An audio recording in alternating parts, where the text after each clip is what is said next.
सुबह भी आकाश की लालिमा होती है और सांझ भी आकाश की लालिमा होती है। जब सूरज उगता है तो भी आकाश लाल हो जाता है और जब सूरज डूबता है तो भी आकाश लाल हो जाया करता है। सुबह प्रातःकाल पक्षियों का कलरव सुनाई देता है तो सांझ भी कलरव सुनाई देता है। फर्क कितना होता है कि सुबह की लाली उठाने का काम करती है और शाम की लाली सुलाने का काम किया करती है। और सुबह के पक्षियों का कलरव जो हुआ करता है वह घोंसलों को छोड़कर बाहर निकलने का होता है और शाम का जो कलरव होता है वह घर वापस लौटने का कलरव होता है। ध्यान रखें, सुबह सुबह पक्षी चहचहाते हैं, कलरव करते हैं, आकाश में पंख फैलाते हैं। ऐसा लगता है सुबह सुबह उन्हें देखो कि जैसे बड़े महोत्सव में शामिल होने के लिए जा रहे हो। पक्षियों के जीवन में कितना आनंद है, कितना संगीत है। पक्षियों के जीवन में प्रातःकाल इतना आनंद हुआ करता है। घोंसले से देखता है आकाश में सूरज आया, उषा काल में पंख फैलाकर आकाश में उड़ जाया करता है, मुक्त आकाश का आनंद लिया करता है। कभी देखना जब हवा का झोंका आता है तो एक वृक्ष कितनी मस्ती में झूमा करता है, कितने आनंद में आनंदित हुआ करता है। देखना कभी जिंदगी में विचार करना, नारियल का पेड़ अपनी मस्ती में झूमा करता है और गुलाब का पौधा अपनी मस्ती में जो कितना आनंद है इन वृक्षों में, इन पेड़ पौधों में। कभी देखना पहाड़ से गिरते हुए झरने को, उसके पानी में संगीत है, एक गीत है, एक सुर है। बड़े संगीत के साथ पानी झरना बनकर के धरती पर गिरा करता है। बड़ा आनंद है। कल कल निनाद करती नदी को देखना, कितना आनंद है उस नदी में। अपनी मस्ती में रहती है, अपनी मौज में रहा करती है। चिड़िया आनंदित है, पशु पक्षी आनंदित है। एक गाय का बछड़ा जब दौड़ करके रंभाता हुआ मां के पास आता है, इतना आनंद उस बछड़े में हुआ करता है। मान्यवर, मैं आपसे निवेदन करने जा रहा हूं कि पेड़ पौधे आनंदित हैं, नदी आनंदित है, तालाब आनंदित है, झरने आनंदित हैं। कितना आनंद है इस संसार में। सुख ही सुख है मेरे भाई। विचार करिए आप, प्रकृति का कण कण आनंद में जी रहा है। आसमान आनंदित है। जब रात होती है ना तो हजारों सितारों को आसमान लेकर धरती पर अपना सौंदर्य का रूप दिखाया करता है। आकाश में चंद्रमा चमका करता है। ध्यान रखिए, ज्यों ज्यों रात गहरी होती है आकाश का सौंदर्य बढ़ते चला जाता है, बढ़ते चला जाता है। आकाश आनंदित है, धरती आनंदित है, नदियां आनंदित है, पेड़ पौधे आनंद में जी रहे हैं, पशु पक्षियों के जीवन में आनंद है। अफसोस है आदमी के चेहरे पर आनंद दिखाई नहीं दिया। आदमी क्यों निराश है? आदमी क्यों उदास है? आदमी को ऐसा क्या हो गया है? एक चींटी भी जीना चाहती है, एक नासमझ जानवर भी जीना चाहता है, पर आदमी को क्या हो गया? ये मरने के षड्यंत्र रचा करता है, ये मरने की तैयारी किया करता है।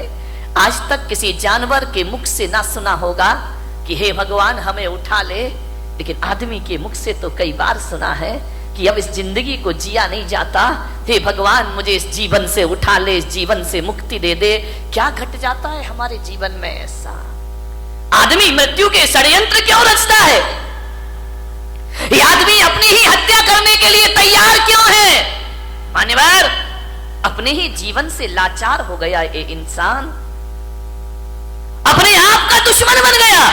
अभी तो ये सुना था कि दूसरे दुश्मन हुआ करते हैं, हम ही अपनी जिंदगी के दुश्मन खुद बनकर के तैयार हो गए हैं। अपने जीवन से अपने आप को खतरा हो गया। कभी आपने सुना किसी भैंस ने आत्महत्या की हो? सुना? कभी विचार किया है? कभी आपको अखबार में पढ़ने को मिला है कि आज एक भैंस ने गुस्से में आके आत्महत्या कर ली है? कोई जानवर आत्महत्या नहीं करता है। किसी भी जानवर को समय से पहले मौत को बुलाते हुए आपने ना देखा होगा। कोई देवता समय से पहले मरने का नहीं सोचा करते हैं। नार की सोच भी ले तो मर नहीं सकते हैं। आदमी को क्या हो जाता है कि क्यों जीवन से हार गया? थोड़ी सी प्रतिकूलताएं आई और आदमी जिंदगी से हार जाता है। नहीं मेरे। समस्याएं किसके जीवन में नहीं होती हैं? राम के जीवन में समस्या थी, महावीर के जीवन में समस्या थी, कृष्ण के जीवन में समस्याएं थी, जीसस के जीवन में समस्याएं थी, आचार्य शांति सागर के जीवन में समस्याएं थी, आचार्य कुंद कुंद के जीवन में समस्याएं थी। समस्याएं किसके जीवन में नहीं होती है? ऐसा कोई है? समस्याओं से रहित जीवन नहीं होता, ध्यान रखिए। और हकीकत में देखा जाए तो समस्याओं का नाम ही जिंदगी हुआ करता है।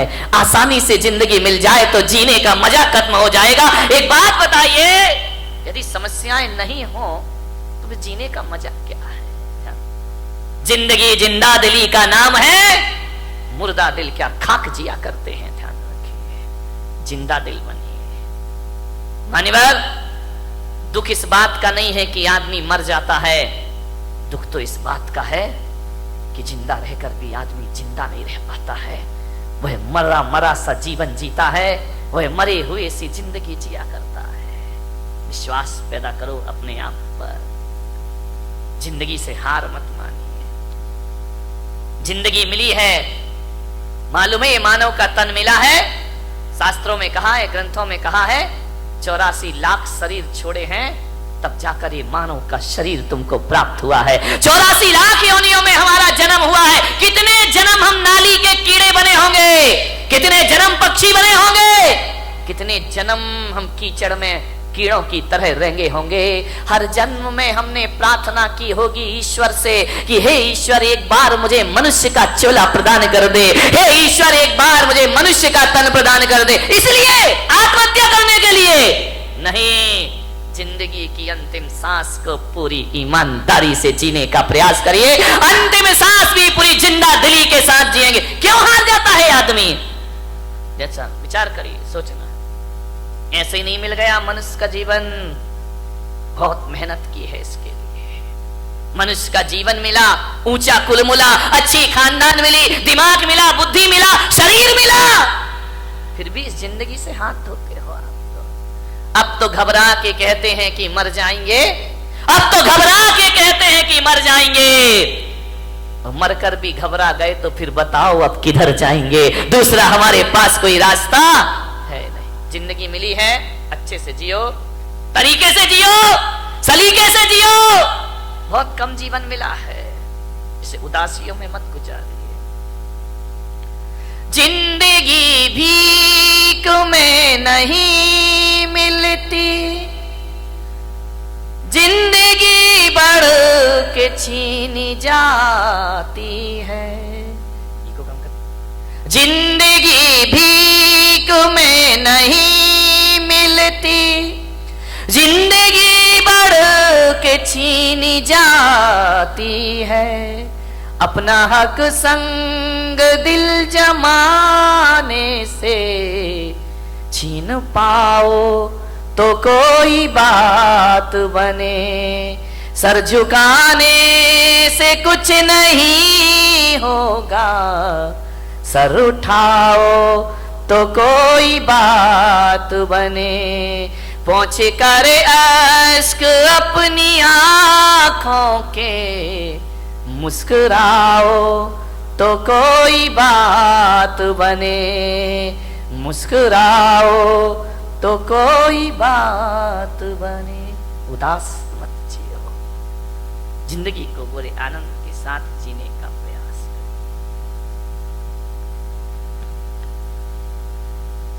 विपत्तियां, संकट, दुख किसके जीवन में नहीं आते? सबके जीवन में। मुश्किलें आती हैं, परेशानियां आती हैं, विपरीत वातावरण बनता है, लेकिन जीने की आस मत छोड़िए। जलजले आते हैं, तूफान आते हैं, उड़ीसा में चक्रवात आता है, गुजरात में भूकंप आता है, हजारों लोग बेघरबार हो जाया करते हैं। लेकिन एक बात ध्यान रखो बारामती वालों, इतने बड़े भीषण आंधी तूफान के बाद, भूकंप के बाद भी जो आदमी जिंदा रहता है वो अपना उजड़ा हुआ आशियाना फिर से बना लिया करता है, वो अपना घर फिर से निर्माण कर लेता। क्या हुआ? जिंदगी कितनी बार छीनेगी, फिर बना सकते हैं। अगर हौसले बुलंद हो तो आंधियों में चिराग जला करते हैं। आज समस्या है बहुत बड़ी, आदमी अपने जीवन का दुश्मन हो गया है, अपनी ही जिंदगी का दुश्मन हो गया है इंसान।